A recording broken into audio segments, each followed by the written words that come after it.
Chidananda-rupa Shivoham Shivoham Chidananda-rupa Shivoham Shivoham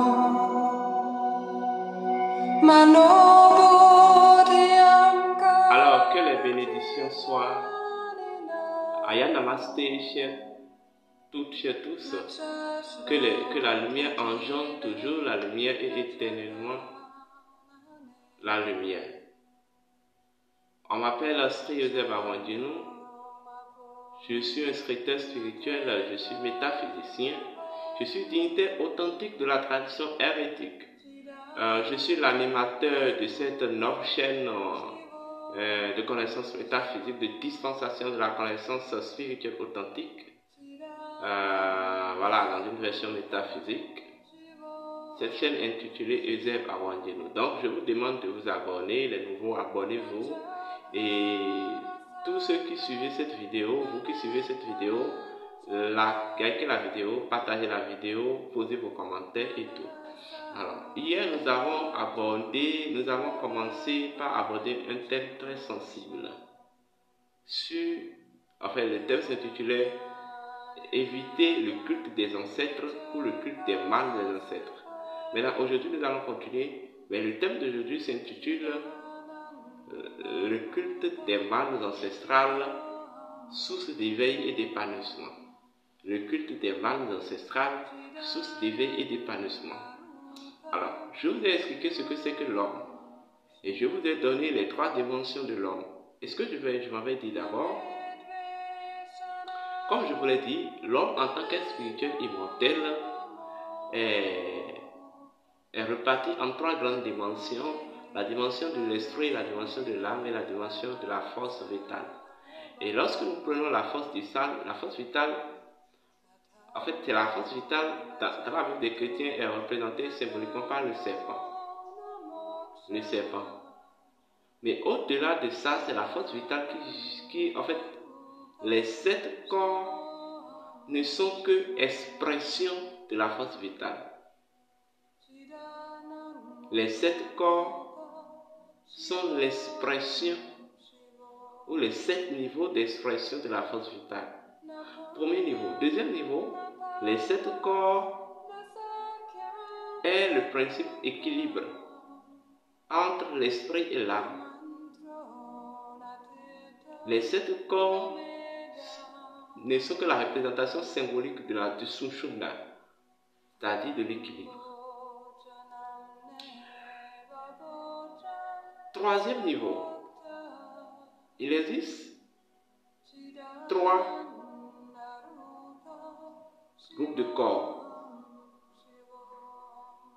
Les corps liés à l'esprit, les corps liés à l'âme et les corps tangibles, mais repartis en 7 grands niveaux. Nous avons le corps atomique, le corps bouddhique, le corps causal, le corps mental, le corps astral, le corps éthérique et le corps physique. Lorsque vous vous désincarnez, l'âme est censée évoluer. L'âme est censée évoluer parce qu'une incarnation n'est qu'une fréquence, n'est qu'une séquence d'apprentissage de l'âme. Une séquence essentielle dans laquelle l'âme vient apprendre, l'âme vient en fait vivre les expériences pour s'éveiller à qui il est, ou qui elle est. Donc lorsque vous finissez cette existence et vous allez de l'autre côté, votre mana reste, c'est-à-dire le corps mental, la boîte noire, elle reste. Et c'est là se trouve même en fait le résumé ou bien la synthèse de votre puissance magique ou de la puissance magique et de la connaissance magique de votre être. Donc dans le mana réside la vibration, se trouve la vibration de la puissance magique et même de la connaissance magique de l'homme. Et ce mana est un pouvoir transmutaire. est un pouvoir transformateur, transmetteur et créateur. Les trois attributs du mana humain. Transmutateur, transformateur, créateur. Donc, en fait, quelle était l'idée des ancêtres en créant le culte des manes ancestrales? En fait, tout peut évoluer, mais le mana reste, le mana demeure. Donc, pour que, et c'est selon l'authenticité, quand quelqu'un meurt, il faut obligatoirement récupérer son mana, afin que son mana soit en fait un indice de développement pour ceux des vivants. C'est le premier idée. La seconde des idées, c'est que le mana, on ne récupère pas le mana de n'importe quelle âme désincarnée. En fait, les âmes, dont de par leur parcours, ils ont opéré des grandes missions, des grandes responsabilités, ils ont fait des grandes choses, des grandes inventions, pour que en fait leur connaissance se perdure, ou soit perdurée, et soit transmise de génération en génération, leur connaissance, leur puissance soit et transmise de génération en génération, et que ce soit source de bien-être pour ceux de vivants. On conserve le mana. Donc, à l'authenticité, depuis la tradition de l'Égypte antique, ce n'était pas le mana de n'importe qui se conservait. Quand la personne elle a été une source de destruction à l'humanité, alors on bannit son mana. Donc, les manes ancestrales représentent un grand enjeu, vous voyez, qui peut impulser le développement spirituel-matériel des vivants. Première des choses à comprendre. Deuxième des choses à comprendre, je vais vous dire maintenant où se trouve le mana, les manes de vos ancêtres. Les manes de vos ancêtres se trouvent dans votre sang. Tout simplement. Donc tout simplement par votre sang, vous pouvez vous connecter aux manes des ancêtres, aux manes ancestrales. Est-ce que vous comprenez? Parce que en réalité, le sang, c'est l'océan primordial représenté. Le sang, c'est le Noun. Donc le sang, je vais me dire, c'est le Noun liquide qui est l'eau. Or l'eau, c'est la mémoire. Donc dans votre sang se trouvent les souvenirs de toutes ces illustres personnes qui ont fondé votre ascendance dans votre famille biologique. Et dans votre sang se trouve leur mana. Parce que le sang aussi étant en fait la mémoire de votre âme, c'est le seul élément en vous qui peut en fait garder en même temps l'empreinte énergétique du mana de vos ancêtres. Et c'est à vous de vivifier cette empreinte énergétique, d'amplifier cette empreinte énergétique-là pour qu'elle soit, en fait, elle soit bénéfique pour vous. Je parle de manes ancestrales.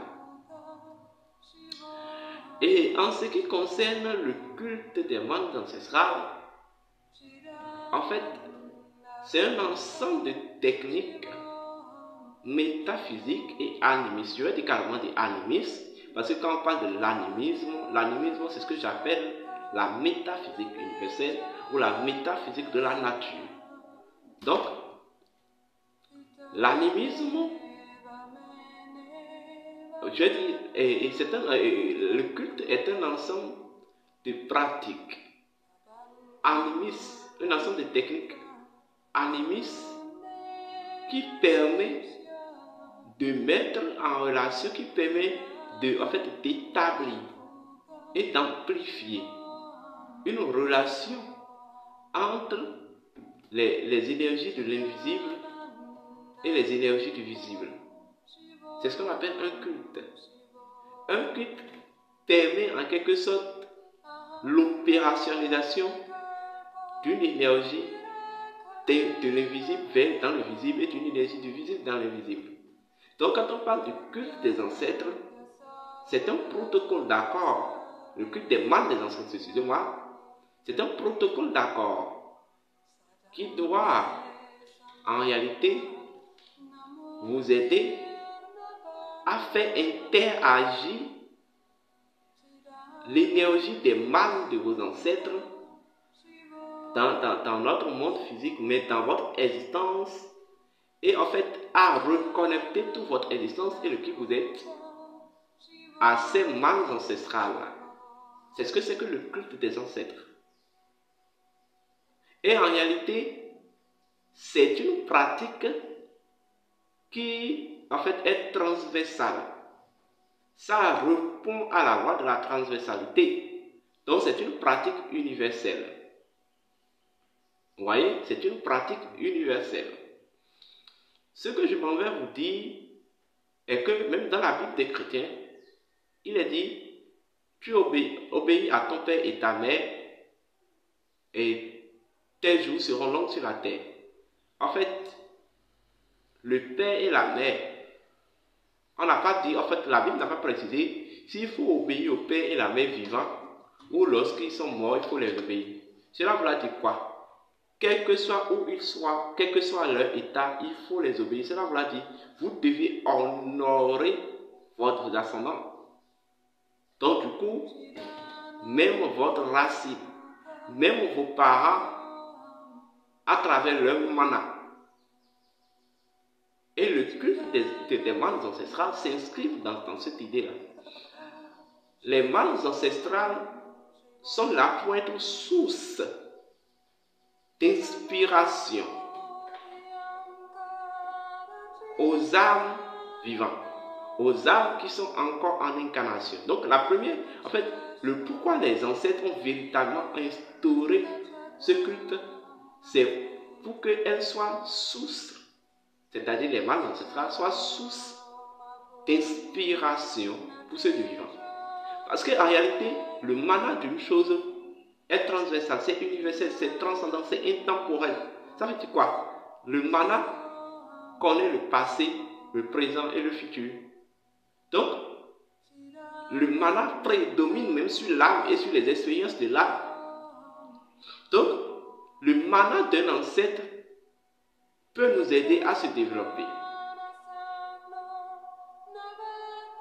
Parce que, en réalité, le mana préexiste au temps. Le mana préexiste au temps. Donc le mana d'un ancêtre est un indice capital du développement.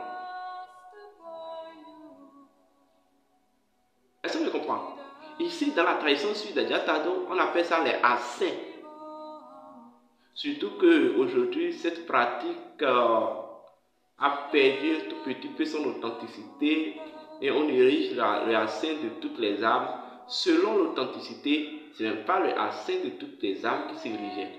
C'est le assin des âmes dont leur passage a été utilisé. C'était l'oracle qui déterminait s'il faut ériger le assin de celui-ci ou pas. Est-ce que vous comprenez? Voilà. Deuxième niveau, quoi qu'on dise, votre vie,